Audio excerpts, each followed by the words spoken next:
Okay, hello everyone. My name is Kendall Robinson. I'm an artist, a world traveler, a lover of life, and this is the Media House presents Searching for Convos.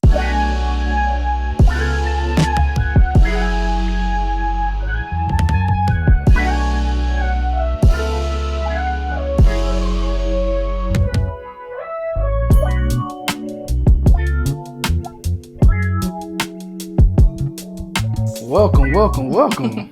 Like I said before, you have 4 rounds of 1 minute and 30 seconds each. Depending on what words you find will be the determining factor on what questions I ask.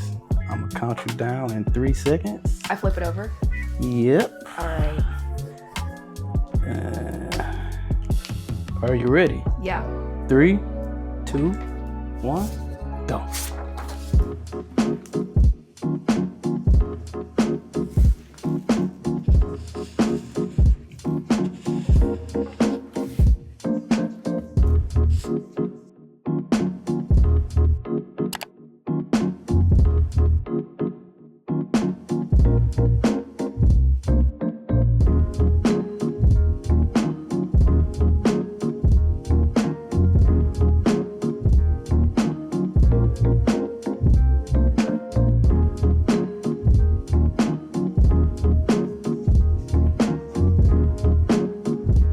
Time. All right, I got one. Go ahead, flip it over. You found 1? I found 3. You found 3. Oh, that's good. Is it? Yes. Okay. You get, like I said, you get 4 rounds. All right. Ooh. What's the first word you found? Okay, first word I found was Howard University. Howard University, HU. You know. All right. What does going to Howard, aka the Mecca, mean to you personally? Ooh. I think Howard means everything to me. I feel like it was the place where I found out who I was as a Black person, as a Black woman, and it completely shaped my, it completely shaped who I am as an artist now. I think, you know, growing up and pursuing art, we learned that all of the greats are like Michelangelo, Picasso, but being in my classes, I was able to learn about my practice from a Black gaze, and I think that really influenced the way that I practice my work now. Okay. Yeah. When you first got to Howard, you were a pre-med student, correct? Yeah, I was. Now, how did going from pre-med to art change your life? Yeah, so I've always loved art ever since I was little. Like, it was the first thing I said I wanted to do when I was being asked in like elementary school. But I think because I didn't have enough art role models, I couldn't really see the career trajectory. So I came to Howard. I was really into science and all that stuff, big nerd, but I was encouraged to do pre-med. So I went to Howard as an African-American studies major on the pre-med track. And I was going to basically blend artistry and medicine into one by being like a plastic surgeon. It sounded great, but that just wasn't where my heart was. And I met my professor, Akili Ron Anderson, and I asked him if it was actually feasible to have an art career successful. And he was like, of course it is. And I changed my major that day, and been a painting major ever since. Oh, man. Freshman week. Oh, freshman week. Oh, so Yeah. You ain't even. I didn't even give it a chance. The pre-med, No. like, all right, I'm going to where the heart is. For sure. What was your next word? Akili Ron Anderson, which was perfect segue. Absolutely. That is your professor. Yes, love him. What has Professor Akili Ron Anderson meant to your artistic journey? Oh my gosh, I think he perfectly encompasses why I would recommend everyone to go to an HBCU. I think anyone that's been to Howard, the faculty, the people that you meet, they really do become like family. And, you know, I met him when I was 17 years old, and 7 years later, he's like my grandfather. Like, he'll FaceTime my mom. Well, he knows my sister, who's a sophomore at Howard now. So he really was a mentor turned family member. And I think that is just so beautiful. And I think it perfectly just encapsulates the HBCU experience. Absolutely. And that's a perfect segue because I was going to ask, how important is mentorship to you in the art world? Ooh.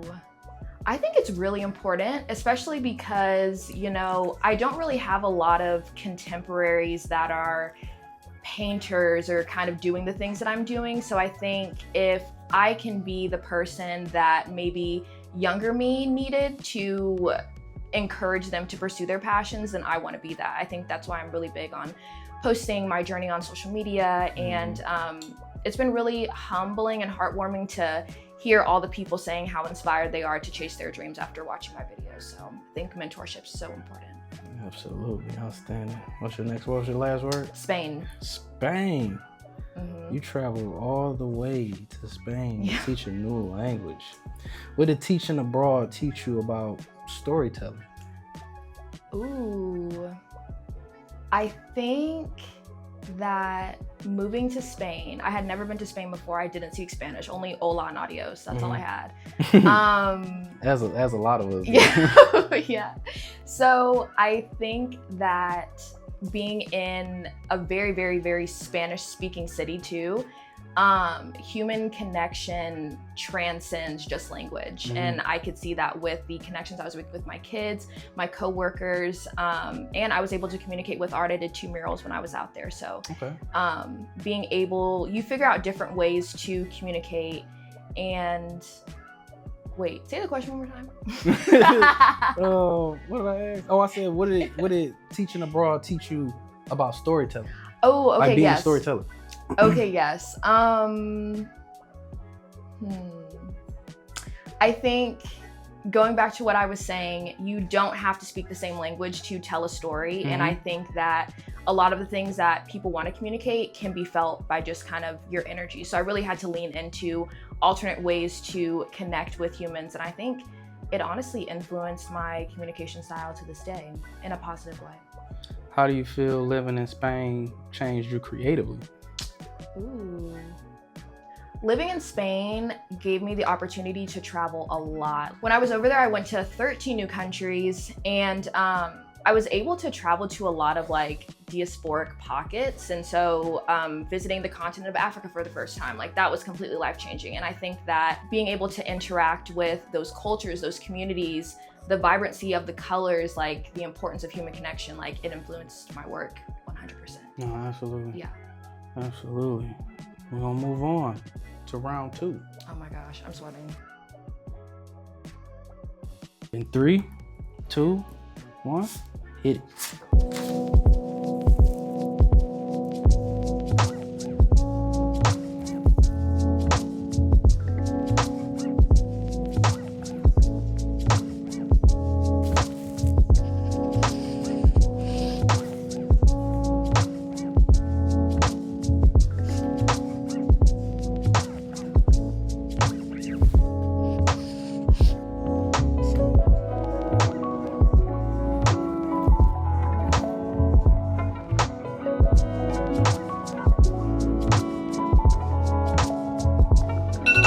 Time.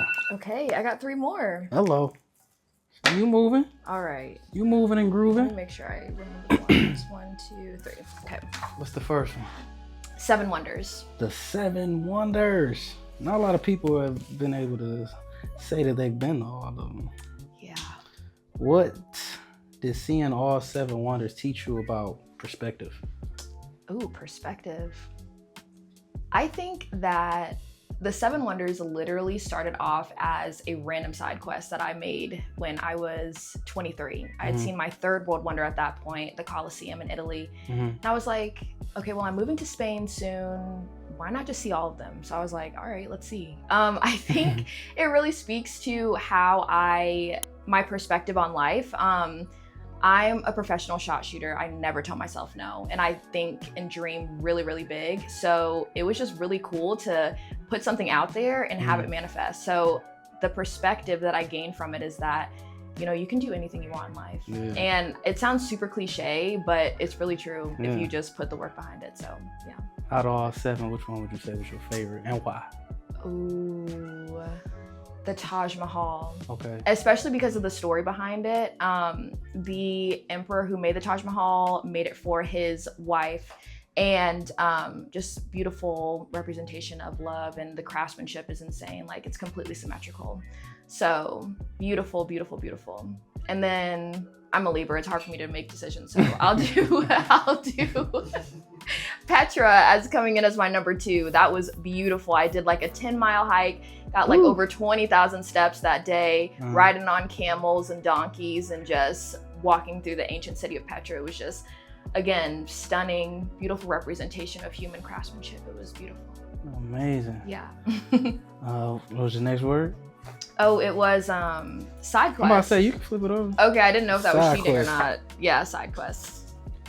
What was your biggest side quest that ended up changing your life? Low key, the 7 world wonders. All of these words are perfect segues into this interview.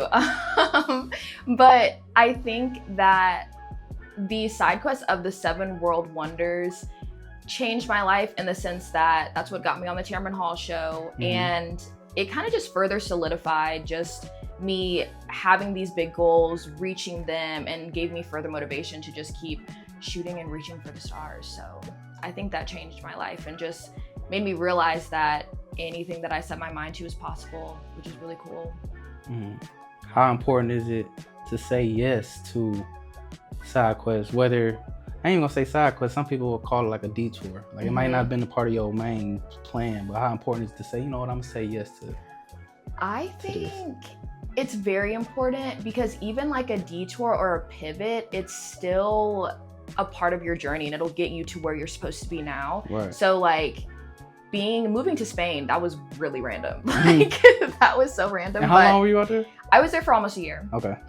So my mom was like, Spain, like, girl, what are you talking about? And then everyone eventually got on board and she was like, wow, Kendall, like I was a little skeptical at first, but I'm just really glad that you did that. So you just have to be open, I would say. Don't say yes to everything, but just be open to what life can present to you because it'll all come back full circle. And I feel like I'm experiencing the full circle part now. Absolutely. Yeah.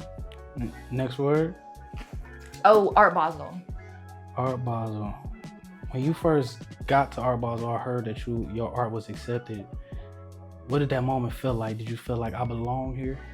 Yeah. Literally, yes. I think that to go to Art Basel is like, that's like the Grammys, the Oscars, the Super Bowl of the art field. So definitely honored, incredibly humbled, and to be able to show with Howard University another just full circle moment in like what that school has meant to me in my art journey. I think that art has been my calling for a long time, and it was a little scary at first, and I was trying to like maybe run from it because as a creative, it's risky to put yourself out there and be like, okay, I'm gonna deviate from the norm and I'm going to, I'm not gonna do the 9-to-5 thing. I'm just going to go out on faith and believe in myself essentially. So definitely a nod that I'm in the right direction and this is what I'm supposed to be doing. And yeah, I was supposed to be there. It just felt right. Absolutely. Yeah. 3, Okay. 2, 1, get it.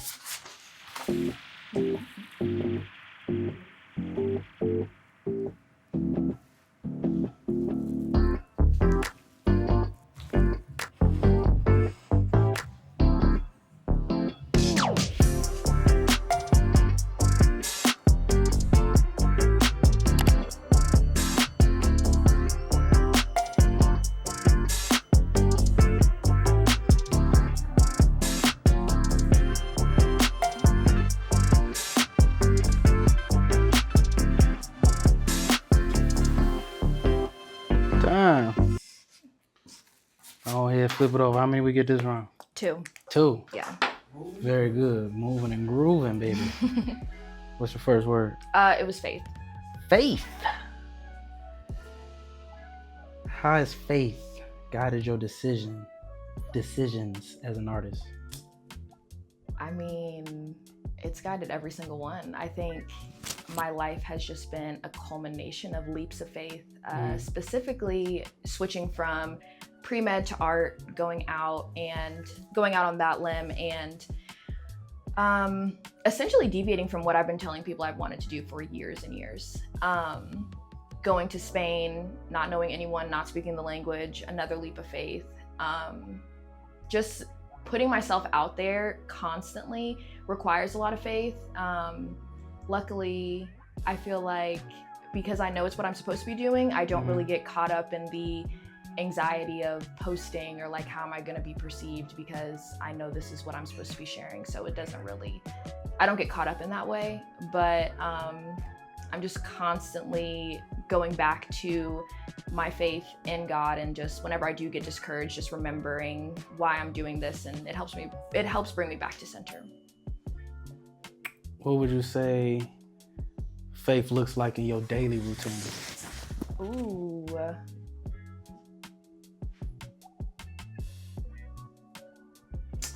I would say that faith in my daily routine looks like utilizing and making the most of my talent, waking up every day and doing something creative, like feeding myself creatively, painting, maybe it's watching a movie, maybe it's just something, a little thing that I can do every day that just pushes me towards my goal. And just trusting that it's all gonna pay off and work out at the end. Because it will. Right, exactly. What was your next word? Tamron Hall. Tamron Hall. First off, how was that experience being on Tamron Hall? That was crazy. I remember when I got the email, I was in South Africa on like a brand trip, which was, again, another side quest. I was traveling, making travel content. So they were like, we'll send you to South Africa for free. I was like, what? Yeah. They sent you there They sent me to South Africa for free, yes. And it was, that trip completely changed my life. But I remember getting the email and I called my mom and I was like, oh my gosh, like Tamron Hall reached out to me. They want to do an interview.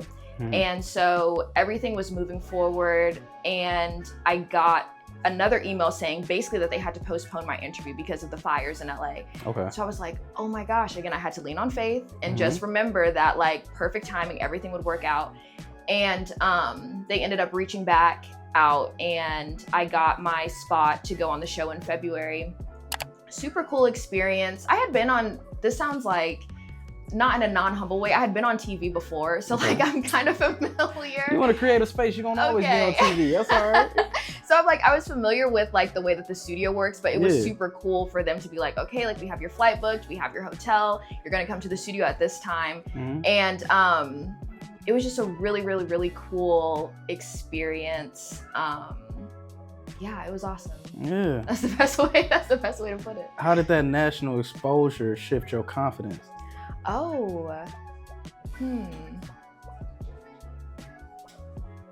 If it did at all, or you feel like, I think it was more so just like another nod in the right direction. Like I was super excited for it, and I was glad to have like kind of more eyes on my story. And again, it was really beautiful to see people say how inspired they were, or how they're like, oh, I'm gonna get a passport now. So that was super exciting. I tried to maintain like a constant level of humility, just because like, you know, all of this could be taken away at any second. So I, not in thinking in like a cynical way, but just really being grateful and present in every single moment that I get and just making the most of it. So yeah, I don't know if it altered my confidence in a way. It was more so kind of like, okay, this is good. Keep doing what you're doing. Yeah. Humble as always. That was your last word for this round? Yes, I only got 2. Okay, bet. We're going to transition to the last round. Round 4, you get an extra minute and 30 seconds. Oh, thank God. Okay. So you get 2. It's going to have to be your best one yet. Yeah. Are you ready? Yeah. 3, 2, 1, get 'em.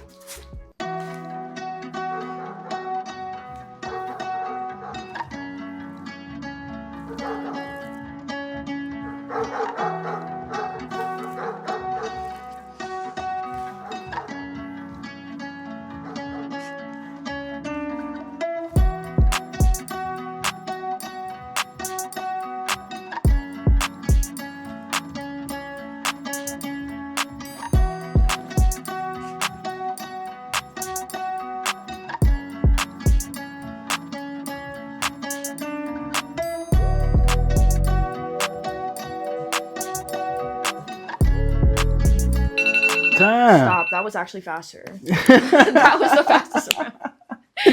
How many you get this round? I got 2 this round. That's okay. Yes, 2. What was the first one? It was Curious and Atlanta. I'm curious. All right, is curiosity something you were born with or something you feel like you nurtured? I think, sorry, that's really funny. Because my mom will tell you that I've been talking like ever since I was 1 year old. Like literally, she said, you started talking at 1 and you haven't stopped since. So I think I've always been very curious. I remember just like growing up watching National Geographic, Animal Planet, the Travel Channel, Food Channel, like that's kind of like what I was feeding myself with. And then my family was very big on just like traveling and museums and just all sorts of putting us in all sorts of different activities and camps and stuff. So I feel like I kind of had no choice but to be curious because I was always learning about random things. But yeah, that's the answer to that one. How do you protect your curiosity in a world that pushes conformity? Ooh, honestly, I think this is like a twofold thing because I think I have curiosity and I have childlike wonder, and I'm very adamant about protecting it because everyone's just so like grumpy and focused and like kind of stern all the time. And so I think that I like to choose radical joy, and I think that my artwork kind of reflects that in the color and then the subjects that I choose to portray as well too. So it's very important to me to always maintain my childlike wonder. I think it informs me as an artist and a human being. Absolutely. And you say your second word was Atlanta? Mm-hmm. How has Atlanta shaped your artistic voice? Ooh. I think that Atlanta is like, it's rooted in Black creativity. I think it's really been a cornerstone for a lot of different historical movements, obviously, but then, I mean, look at our current media, everybody listens to Atlanta, like we're everywhere. Like everyone is gonna have an Atlanta music artist, or you're gonna know so many people from Atlanta. So I think that being around a lot of that Black influence definitely had me leaning more towards wanting to go to an HBCU and just kind of like leaning into that inner creative voice as well. Yeah. What do you feel being from Atlanta means to the art world? Ooh. Well, I'm technically from the 30 minutes outside of Atlanta, like the suburbs. So I don't know if I don't know if my city is gonna claim me. I don't know if Atlanta's gonna claim me for real, but if they do, period. They claim you. It's okay. Right. Well, y'all are from Detroit, so like it's a little. If there was like Atlanta people in here, they'd be like, "What zone?" I'm like, no. I don't have anything to say. But I'm so sorry. Please state the question again. Just saying, like being from Atlanta or the surrounding Atlanta areas. Right. What does it mean to the art world? Ooh. Let's say just to represent Georgia. I think it's exciting. I feel like I said, there's a lot of history to pull from. So you're kind of just like continuing the legacy that people have already established that are from Atlanta. So I'm excited to be in the conversation for sure. Yeah, I wish I had more for you on that one. I don't think I have. It's all good.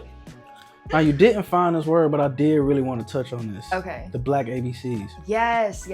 What inspired the Black ABCs paintings that you're currently working on? Okay, so funny story. When I went to Art Basel, I sold an original piece there. Okay. And that piece was hanging above my couch in my apartment. And I don't like to have naked walls. And if I'm putting art in my space, I want to make it. So I was like, dang, I sold this piece and I need a new painting. So I was like, let me just create the Black ABCs. I've been really into them for a while.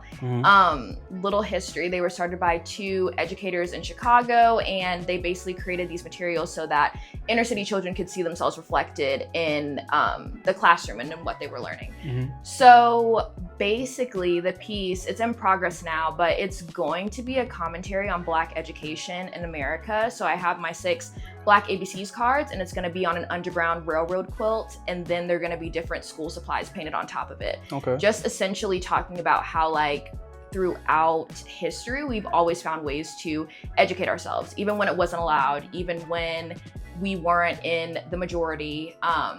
And we looked super cool doing it in typical Black people fashion. So yeah. Absolutely. No, that's amazing. I when I seen you paint it, I was just like, that's something I really want to touch on because I feel like it's very important, especially for the community and culture in general, just to like have history and just to have some art to actually reflect it. For sure. And which you'll be a Howard alum, you know. Exactly. That's great. And how do you approach teaching history through art? Ooh.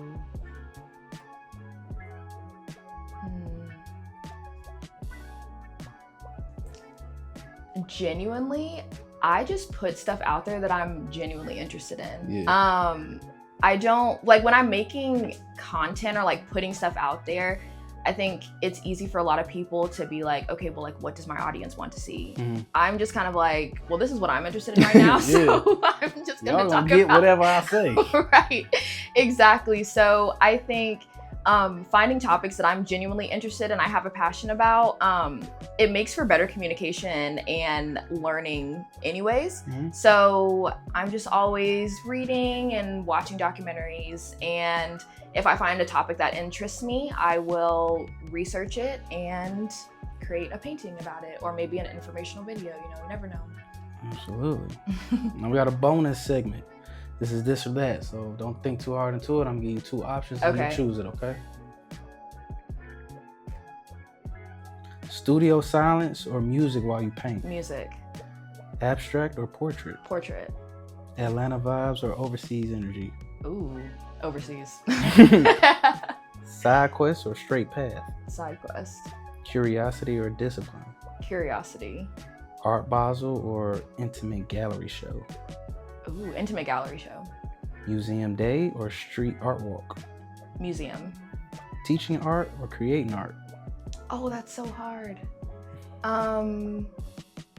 Creating. Spain sunsets or Atlanta skyline? Spain sunsets. Faith first or feel first? Faith first. Howard Yard or International Airport? Ooh, Howard Yard. That might be crazy, but... Legacy piece or experimental piece? Legacy piece. Mentor wisdom or self-taught lessons? Mentor wisdom. Black history or Black future? Black history. I think they're twofold. You can't have one without the other, so. Tight. Yeah. Last but not least, the process or the final product? Ooh. Final product. Yeah. I like looking back and, you know, when you finally have a piece done, I'm just like, oh my gosh, I made this with my hands. That's fire. Yeah. Absolutely. Well, that's it. Really? Yeah. Wow. Thank you for coming. No, thank you guys. I'm so excited. This is amazing. I'm glad that you came, shared your art journey, your world traveling journey. Here at the Media House want to say thank you once again. Good luck. Can't wait to see the Black ABCs once it's finally done. Yes, completed. yes. Is there anything else that you would like people to look out for here in 2026? I would just say keep following along, watch the journey. There'll be more shows, hopefully, God willing. There'll be more art to share. And thanks so much for your support. This is like, I'm an adult woman sitting here, but this is really my inner child speaking to you all. So I just appreciate the support and the following along of what I've loved for so long. No problem. Yeah. Thank you so much.